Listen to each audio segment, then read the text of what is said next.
이 시간 예수님의 옷자락을 잡을 때, 예수님의 옷자락을 잡을 때라는 제목으로 하나님의 말씀을 선포합니다.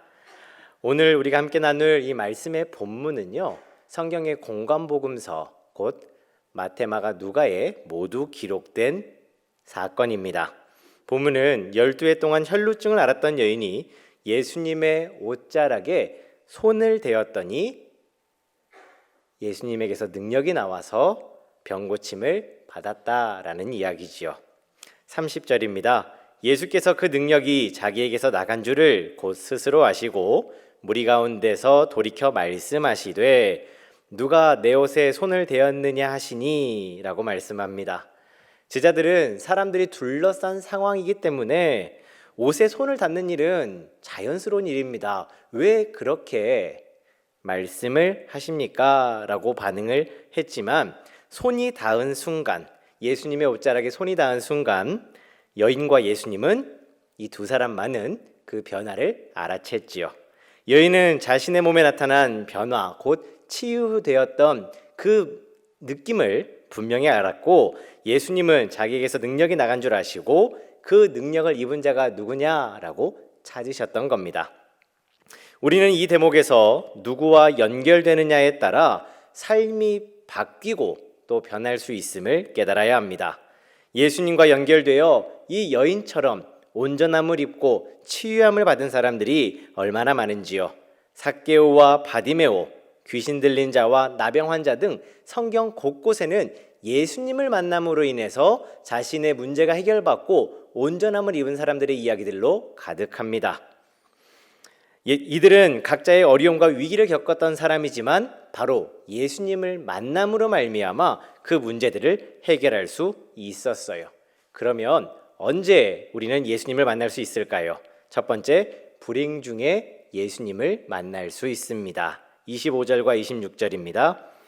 12해를 혈루증으로 앓아온 한 여자가 있어 많은 의사에게 많은 괴로움을 받았고 가진 것도 다 허비하였으되 많은 아무 효험이 없고 도리어 더 중하던 차에 예수님을 만나게 되었다라고 말씀하고 있습니다. 여러분, 여인의 상황을 보십시오. 오랫동안 질병을 앓아왔는데 이걸 해결하려고 여러 의사를 만났어요. 시간이 그만큼 흘러갔습니다. 거기서 그치지 않았어요.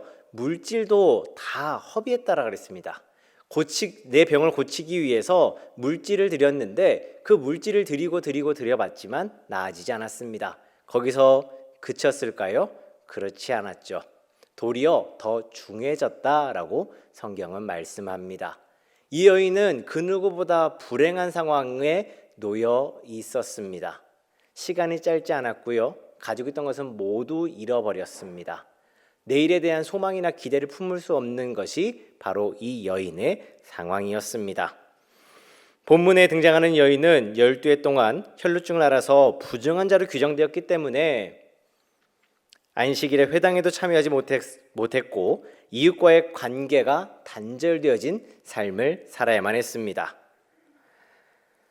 돈으로도 해결하지 못하는 문제, 의학의 기술로도 해결하지 못하는 문제 앞에 부딪혀 버린 것이죠. 이처럼 우리도 때때로 원치 않는 고통의 문제, 어려움의 문제에 부딪힐 수 있습니다. 오늘 말씀을 전하고 있는 저나 오늘 함께 예배드리고 있는 여러분도 이 여인과 같은 상황을 만날 수 있다라는 거예요. 우리는 예수님을 잘 안다라고 이야기합니다. 그래서 우리는 복음을 전하기도 하고 이렇게 서서 말씀을 전하기도 하지요. 하지만 우리가 예수님을 더 깊이 만나는 때가 있다라고 하면 바로 우리가 감당할 수 없는 시험과 문제들을 만났을 때입니다. 나는 예수님과 충분히 친밀하다고 생각했지만 오히려 그 문제들을 두고 하나님께 더 깊이 기도하고 그 문제가 해결되어지는 과정들을 통해서 오히려 이전에 알지 못했던 하나님의 뜻과 계획을 더 깊이 알아가는 경우가 얼마나 많은지 모릅니다. 오늘 본문에서 우리에게 제시하는 것은 이 여인이 단순히 문제를 만났다가 아니라 이 문제 앞에서 예수님을 만났다라는 거예요. 오늘 말씀을 나누고 있는 저와 여러분도 물론 이미 말씀을 통해 예수님에 대해서 알고 있지만 우리 모두 구원을 받았다라고 이야기하지만 우리 삶 속에 때로 어려움을 만나게 된다면 그 어려움을 통해서 더 깊이 예수님을 만나고 예수님과 더욱 친밀한 관계로 세워져 가는 하나님의 사람들 되시기 바랍니다. 두 번째, 소문을 듣고 예수님을 만날 수가 있어요. 27절을 보십시오. 예수의 소문을 듣고 무리 가운데 끼어 뒤로 와서 그의 옷을 손을 대니 라고 말씀합니다. 소문이라는 것은 입에서 입으로 전달되는 것입니다. 누군가가 들려주고 전해주었던 예수님의 소문은 12해 동안 이 질병에 매여 있던 여인이 예수님을 찾게 만들었고 만나게 하였습니다. 직접 본 적도 또 대화를 나눈 적도 없었지만 소문을 통해 들었던 그 예수님의 이야기, 그 이야기를 통해서 여인은 이렇게 생각을 했대요. 예수님만이 내 문제를 해결할 수 있겠구나. 그의 옷에 손만 대어도 내가 나음받을 수 있겠구나 라고 생각했다라고 성경은 말씀합니다. 다만 자신이 부정하다고 여겨지는 처지이기 때문에 당당하게 마치 앞서서 야이로가 예수님 내 딸이 아픕니다 고쳐주십시오라고 전면에 나설 수 없었던 거예요. 그래서 군중들 틈에 끼어서 손을 내밀어 예수님의 옷자락만이라도 잡아보겠다라고 하는 그 마음으로 예수님을 만나게 됐습니다. 여인이 예수님을 만나고 싶어하고 군중들 틈 사이에서 손을 뻗어서 저 옷자락만이라도 하며 손을 뻗었던 그 시작점은 바로 들었던 소문에 있었습니다. 믿음은 들음에서 나며 들음은 그리스도의 말씀으로 말미암느니라 라는 이 로마서의 말씀처럼 예수님에 대해 듣던 여인에게 믿음이 시작된 것입니다. 예수님께서 도마에게 나타나셔서 너는 나를 본고로 믿느냐? 나를 보지 못하고 믿는 자들은 복되도다 라고 말씀하셨는데 이 말씀에 비추어 보면 소문을 듣고 예수님을 생각하며 그 가운데 믿음이 자라난 이 여인의 믿음이 결코 가볍지 않음을 다시 한번 깨닫게 됩니다. 그렇기에 예수님을 만난 사람들, 바로 오늘 저와 여러분들은요, 오늘 이 모습들을 주목해야 합니다. 소문을 듣던 중에 믿음이 자라나서 예수님을 만나고 자신의 삶을 옥죄어둔 문제를 해결받은 이 여인과 같은 사람들이 오늘 우리 주변에도 분명히 있을 줄 압니다. 그들에게 우리가 만난 그 예수님을 전할 때 그들 가운데는 그 말씀을 듣고 그 소문을 듣고 예수님을 만나길 소망하며 때로는 교회로 찾아와서 때로는 주변에 믿음 있는 자들을 찾아가서 예수님에 대해서 함께 고민하다가 예수님을 믿는 자들이 분명히 나올 것이기 때문입니다. 그리고 그 문제들을 하나님께서 해결해 주시겠죠. 우리가 만난 예수님의 이야기를 부지런히 전하길 소망합니다. 도우시는 예수님, 치료하시는 예수님, 축복하시는 예수님을 부지런히 전할 때 우리가 전하는 그 소문 가운데 믿음이 자라나고 한 영혼이 구원받는 역사가 나타날 줄 믿습니다. 세 번째, 확신을 가져야 예수님을 만날 수 있습니다. 28절입니다. 이는 내가 그의 옷에만 손을 대어도 구원을 받으리라 생각함일러라 라고 말씀합니다. 여인은 예수님을 만나 옷에 손만 닿아도 이 질병에서 건진받을 수 있겠다라는 확신을 가지게 됐어요. 병고침을 받을 수 있다라는 그 확신으로 뻗은 손이 옷자락에 닿았을 때 그 확신대로 곧 믿음대로 이 여인은 치료함을 받았습니다. 불행한 일들을 만난 가운데서 그저 소문을 듣고 예수님을 만나길 소망했는데 기대했는데 그렇게 예수님을 알았다 할지라도 믿음 가운데 손을 뻗지 않았더라면 이 여인은 여전히 질병 가운데 놓여 있었을 거예요. 다른 부분을 계산하거나 신경 쓸 여유가 없었습니다. 이 여인이 앓고 있던 혈루증이라는 이 질병은 앞서 보았던 것처럼 사람의 능력과 힘으로 감당할 수 있는 것이 아니었기 때문이죠. 하지만 확신을 가지고 생각을 행동으로 옮겼을 때 이 여인은 온전함을 입는 축복을 누렸습니다. 예수님이 눈앞에 오셨어도 이처럼 행하고자 하는 결단이 없었다면 하나님의 일하심을 볼 수 없었을 것입니다. 예수님을 향한 확신은 상실과 단절을 끊어버렸고 육신의 질병을 해결하는 통로가 되어 주었습니다. 이처럼 확신을 가지고 예수님의 옷자락을 잡을 때 문제가 해결될 뿐만 아니라 그에게 놀라운 축복을 더하시는 하나님을 기억하시기 바랍니다. 이 여인은 자신의 문제만 해결받은 것이 아니라 더불어 축복을 받았어요. 오늘 그 축복에 대해서 한번 나눠보려고 합니다. 첫 번째, 자녀가 되는 축복을 얻었습니다. 34절의 상반절입니다. 예수께서 이르시되 따라 라고 말씀합니다. 믿음으로 예수님께 손을 내밀었던 여인을 향해서요, 예수님에게 돌아보시면서 찾으신 뒤에 이 여인을 향해서 딸아라고 불러주셨어요.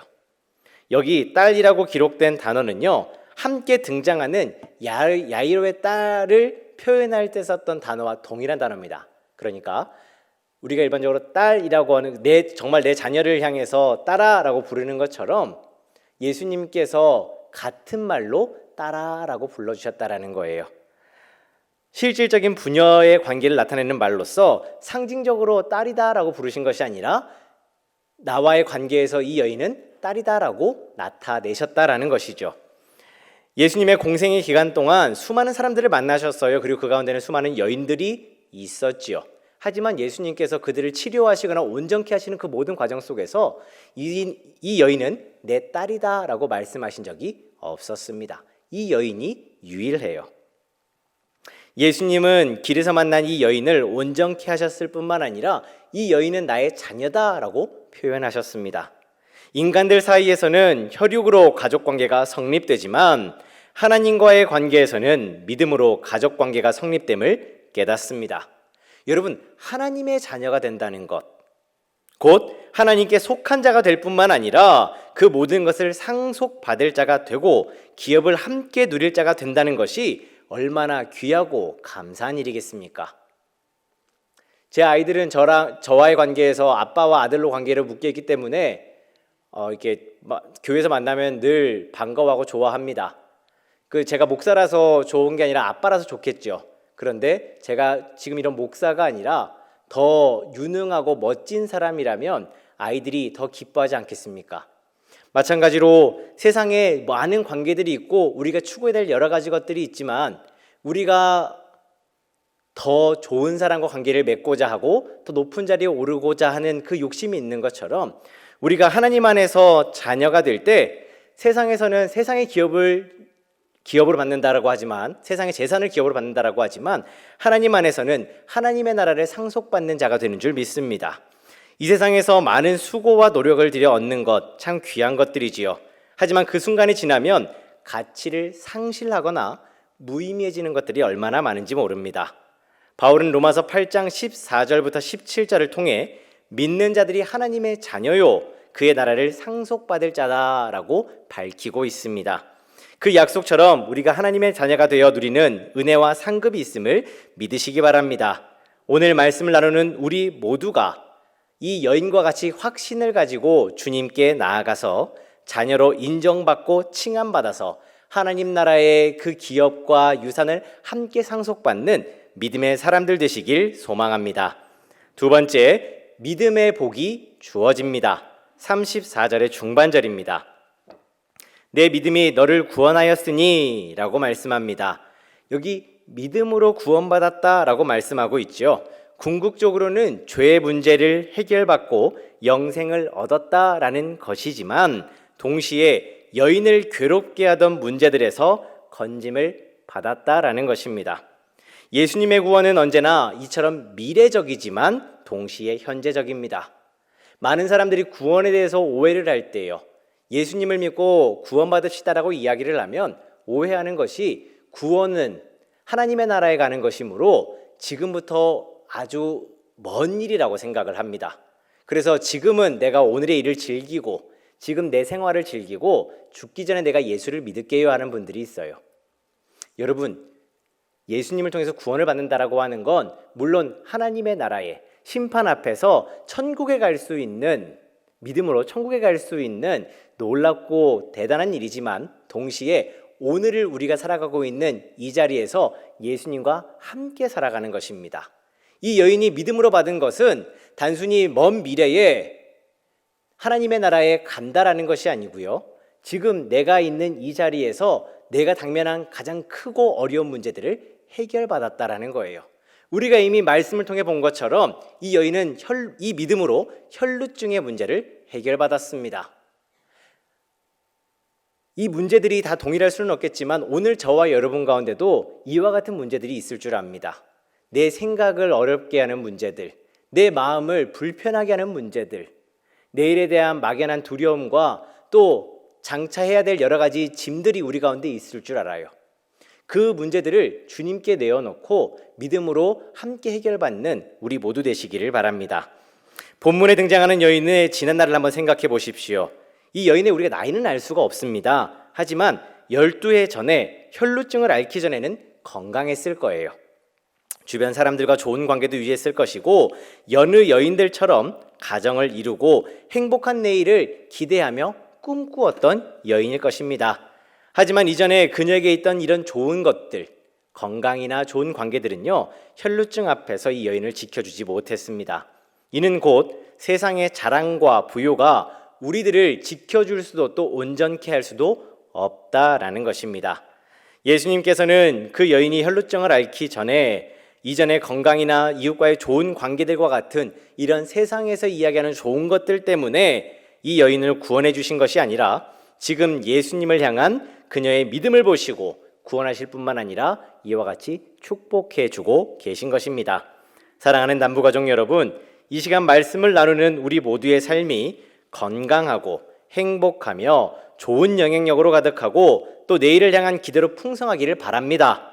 그 무엇보다 그와 같은 삶을 사시기를 축복합니다. 하지만 이 여인과 같이 예수님으로부터 내 믿음이 너를 구원하였다라고 하는 칭찬을 듣는 믿음의 사람들이 되시길 더욱 축복합니다.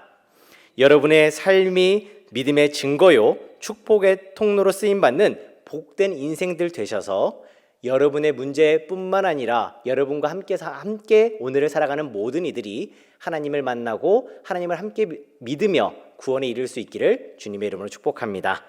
세 번째, 평안의 복이 주어집니다.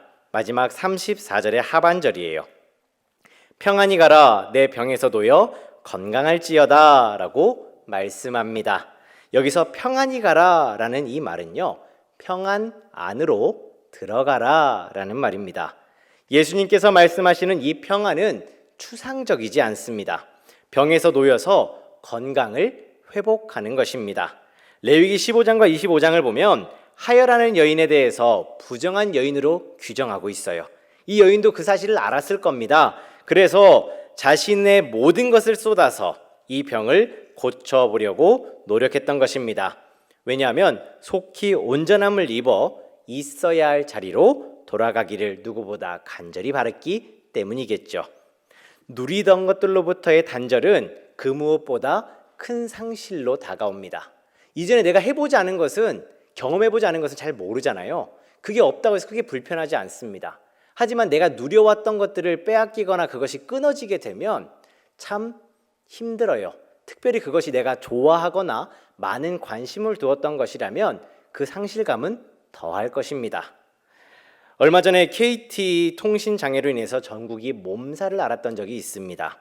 1시간 정도 서비스가 중단되는 동안 이로 인해서 전국의 많은 사람들이 불편을 겪었다 합니다. 가족과의 연락이 두절되고 약속이 틀어지고 늘 편리하게 이용하던 것들에 제약이 생겼습니다. 많이 불편했고 많은 어려움이 있었다라고 하는데 그래봐야 1시간 남짓이잖아요. 1시간 남짓 우리 가운데 찾아온 이 단절과 상실도 우리에게 큰 불편을 주었는데 여인의 삶에 찾아온 단절과 상실은 그에 비하면 얼마나 더했겠습니까? 사랑하는 사람을 볼 수 없고 내가 자라오고 늘 머물던 자리에 갈 수 없는 상황. 그래서 사회의 구성원이라고 이야기는 하나 그 가운데 속해 있지 못한 사람이 바로 이 여인이었어요. 이렇게 여인이 혈루증을 앓기 시작한 때로부터 늘 평안밖에 맴도는 삶을 살았습니다. 그러나 지금 우리가 보고 있는 이 본문 속에서 주님을 만나고 난 후에는 그 말씀대로 평안 안으로 들어가게 됐지요. 그래서 다시 살던 집으로 돌아갈 수 있었고 만나지 못했던 이웃과 만날 수 있었으며 잃어버렸던 건강까지도 회복할 수 있었습니다. 이와 같은 처지에 있었던 또 다른 여인이 있어요. 여러분이 잘 아시는 수가성 여인입니다. 요한복음에 등장하는 이 수가성 여인을 보십시오. 이 여인도 삶의 자리를 상실했던 사람이에요. 자신의 치부로 인해서 사람들과 단절된 삶을 살 수밖에 없었고 고된 환경과 시간을 억지로라도 감내해야 했습니다. 공동체 안에서 살아가고 있지만 엄밀한 의미에서 그녀는 그 공동체 안에 있지 않았어요. 함께 살아가지 못합니다. 사람들은 관계를 맺고 내일을 꿈꾸며 기대하고 있지만 이 여인에겐 그런 것조차도 없었습니다. 이랬던 수가성 여인이 예수님을 만난 뒤에 평안을 얻게 되었고 기쁜 소식을 품고 다시 공동체로 들어가 그 공동체의 일원이 되었지요. 예수님께서 주신 평안으로 있어야 할 자리로 돌아갔다라는 것입니다. 사랑하는 남부가족 여러분, 오늘 함께 말씀을 나누고 있는 저와 여러분 가운데도 예수님께서 이와 같은 평안을 주시길 소망합니다. 그래서 우리가 다시 가정으로 돌아갔을 때, 일터로 돌아갔을 때 우리가 살아내야 하는 삶의 자리로 돌아갔을 때 그곳에서 주님 주시는 평안함으로 말미암아 이웃들과 함께 아름다운 관계를 세워가고 복음을 전해주며 함께 하나님의 나라를 꿈꿀 수 있는 믿음의 사람들 되시길 소망합니다. 주님만이 병에 매여 있던 이 여인을 평안으로 인도하실 수 있는 것처럼 죄에 매여 있는 인생들은 오직 예수님에게서만 평안을 누릴 수 있습니다. 그러므로 예수님을 통해 우리의 능력으로는 해결할 수 없는 죄의 문제를 함께 해결받고 축복으로 주시는 평안의 축복을 날마다 풍성히 누려가는 모든 남부가족들 되시길 소망합니다. 오늘 말씀을 맺습니다. 12해 동안 혈루증을 앓았던 여인은 불행한 시간들과 소문 가운데서 예수님을 인지했어요. 만났습니다. 그때 그 예수님을 아는 것, 또 예수님에 대해서 듣는 것에서 그치지 않고 그저 인지도가 높은 사람, 그리고 나와는 상관없는 사람으로 여기지 않고 예수님을 향한 확신으로 그 옷자락을 향해 손을 내밀었을 때 문제를 해결받았을 뿐 아니라 그녀는 3가지 축복을 더불어 받았습니다. 말씀을 나누는 우리 모두 주일로부터 시작할 이번 한 주간 이 여인과 같은 확신을 가지고 예수님의 옷자락을 붙들므로 말미암아 자녀로 칭함받는 복, 믿음으로 구원을 얻는 복, 평안 안으로 날마다 들어가는 복을 소유하여 복된 나날들을 누려가는 모든 남부 가족들 되시길 주님의 이름으로 축복합니다. 기도하겠습니다. 우리를 온전케 하시는 하나님, 감사합니다. 오늘 말씀을 통해 혈루증으로 단절과 상실의 삶을 살던 여인이 예수님을 만나 질병을 치유하고 모든 것이 온전함을 입음을 보며 죄로 인해 단절과 상실의 삶을 살 수밖에 없는 저희들이 예수님을 만나 누리고 있는 이 축복들을 다시금 상기합니다. 믿음 있는 자에게 구원을 허락하시며 그를 자녀로 삼으시고 평안을 더하심을 보았사오니 주일을 구별하여 믿음으로 예배하는 저희들에게도 동일한 은혜를 내려주시고 각 성도님들의 삶과 가정과 일터를 축복하여 주셔서 예수님의 참된 증인으로 살아가는 하나님의 사람들 되게 하시옵소서. 이 모든 것 다시 오실 예수님의 이름으로 기도합니다. 아멘.